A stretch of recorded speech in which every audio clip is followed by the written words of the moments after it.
Invented by Shiki, this policies, pencil dripping from the way I spit. Fell in love with this, since got music, now she in my grips. Wanna take a sip. What up, it's your boy Jerry Reviews back with another video here to bring you another anime review. Today's anime is gonna be on the Gate, thus the JDF fought. It's a weird title, but I want to get into what the anime is about first. So Gate is about this guy named Yuji Itami, who is self-proclaimed otaku and lover of hentai. Sadly, interestingly enough, he likes hentai, and it all sets off at the beginning of the episode where he's going to a doujinshi convention, which is a place where they use conventions, and mostly in Japan, where you can go and buy recent or new volumes to a doujinshi, which is a pornographic video, which is hentai basically is, or a book. In this case, he's gonna go buy a book. And in the middle on his way to the thing, a gate opens up in the middle of the street. A gigantic gate out of nowhere appears, and out in this gate, and out comes a gigantic army full of soldiers and dragons. And he is also part of the defense force of the JDF, and he helps some of the soldiers, even though it's technically his day off, defeat the invading army and drive them back. By doing so, he also gets rewarded with being goes through a bunch of other training scenarios later on in the they don't show it to you, but he gets promoted to they do show this part. He gets promoted to first lieutenant, which is I think is the highest level of lieutenant you can get. He gets sentenced, or not sentenced, but does all these other extra trainings. So, like, he goes to, through the Eagle Force, which is, like, the JDF's their Japan's version of the Navy SEALs. And then he becomes, he is into another version. He's a Ranger, which is another version of, like, the Japanese version of the Green Berets. And he basically gets sentenced, or ordered to go with a bunch of other JDF members and go into the gate and establish a good relations with Japan, this country and Japan, with the country that attacked them, and try to come up with a peace treaty, through that country. Now they go into a world where there's obviously there's monsters, there's dragons, there's medieval era stuff. They're all using medieval weaponry. They have their own languages, so. There's a funny thing, is that they're actually bringing a Japanese to, or their language, a book of their language to read, to, try to talk to people. And the funny thing is, the first 3 episodes, I thought was kind of interesting. The fact that the army itself of the other country, of the gigantic empire that's in the gate, tries to attack JDF. And it's just an onslaught, obviously, because the JDF go into this world with helicopters, armored tanks, jeeps. While these people are going on horseback and, shit like that. Machine guns, grenade launchers, pretty much a lot of good they have weaponry. And they're coming at them with swords, shields, and bows. And granted magic, but still. Still get defeated at the end. Anyways, they also get noticed as they were taking down dragons and all that, and wyverns, and with just one hits. My favorite character, obviously, is not Yuji Itami. It's one of the girls that joins with him in his party, I guess you could say party if you want to call it. And that is Rory the Reaper, or Rory, Mercury is her real name. She is a apostle and high priestess of the god Emroy. The god Emroy is the god of death, war, destruction, and bloodlust in this entire world. And he runs the underworld, obviously. She carries a gigantic axe, and interestingly enough, when people die in the battlefield, they go through her body to go to the afterlife. Like her body's in a portal to the afterlife, which has a effect on her similar to an arousal effect. She has an orgasm every time a soul passes through her, which is kind of weird but interesting. And actually, there's a funny scene where she's there in the middle of a battle and people are dying, and she's literally moaning in like a weird pleasure way, but also very embarrassed because it's happening in front of a bunch of people. And one of the funniest things is the princess of this is the empire that they're trying to get peace with. They end up suddenly getting peace with, and then shit goes to hell, which I can't explain all the way to you, but you would have to watch the anime for it to be explained completely. But the princess's name is Princess Pina. Her full name is Princess Pina Colada. I am not shitting you. She's named after a fucking drink. A fucking alcoholic drink is what she named after. I was laughing my ass off when I first heard her full name. I was like, what the fuck? It's a weird ass name. I'm surprised none of the Japanese JDF members are like Pina Colada. But nope, none of them did. One of my other favorite characters is I would have to say is Lala. I can't say her fucking name. She's an archmage.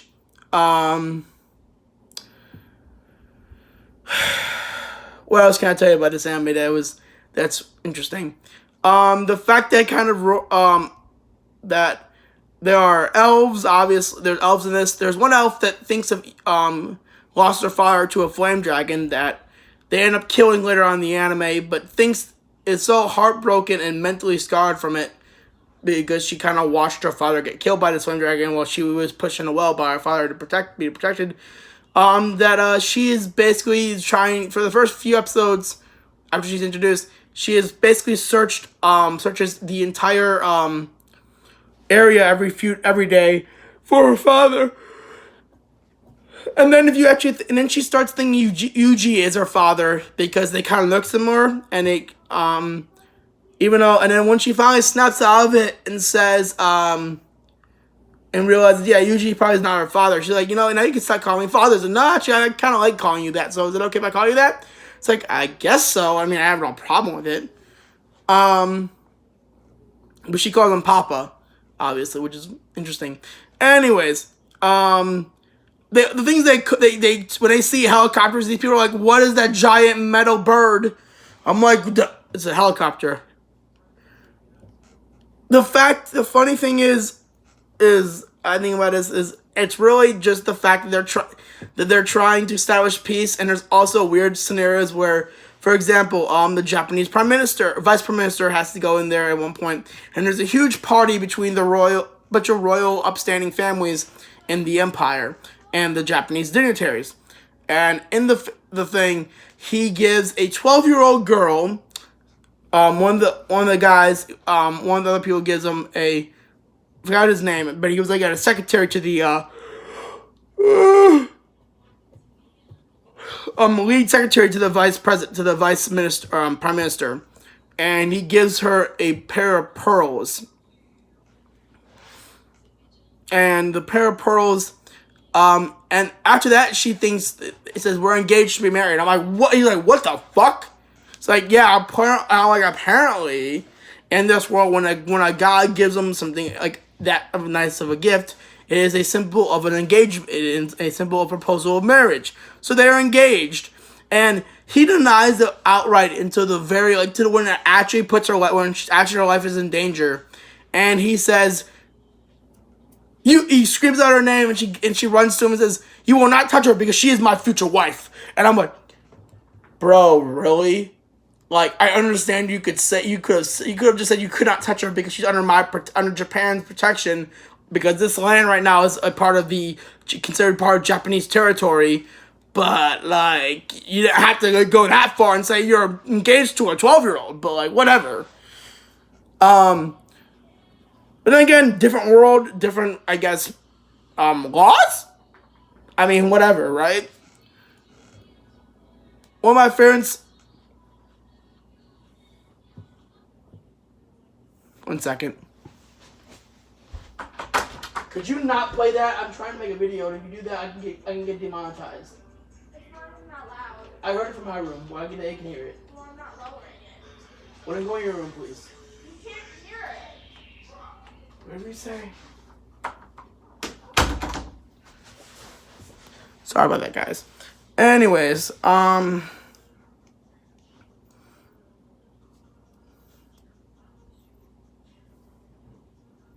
so what was I in this anime review? One of my other favorite characters is the in the thumbnail I will send, you will see is the girl that does this. Is like on the side, and she is the one that thinks of Iwatani as the kind of surprised that she's under him, like that she's like not in charge. She's also one of the most brazen people I know because she fucking bitch slaps and beat the crap out of the fucking prince of the empire in one scene, which I absolutely love because the prince needs to get a good kick in the face and shit because he's a fucking asshole and a dickwad. But one of my other favorite scenes is that every time she finds out that he's this or that, she freaks out. When she finds out he's like a eagle, she's like, what the how? And when she finds out he's a ranger, oh, that was priceless. He's like, why doesn't a loser like him? Why is he a ranger? Rory is my favorite character. Rory, just because she's seductive and funny, and like she just doesn't give a shit. Also, she stood up for Yuji in a hearing when they go to the real world. All of them to what we consider as our world, because sorry about that. When they go to perceive what we perceive to be our world is what happens is. What's the word for it?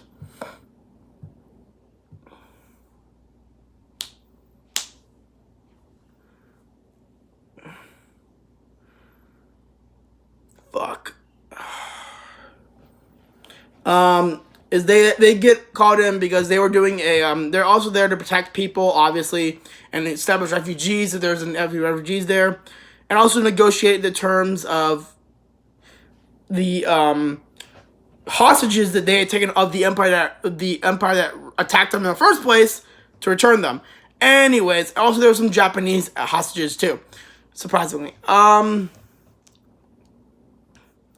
they're supposed to exchange that. Anyways, they go there to explain how during an attack of a flame dragon, they had a lot of people had died, and when they supposedly did nothing, or when they did do something, it really killed out more. It actually caused more deaths. The fact of the matter is, they're all going up, and Rory basically tells the lead prosecutor or the head prosecutor, district prosecutor, to shut the fuck up.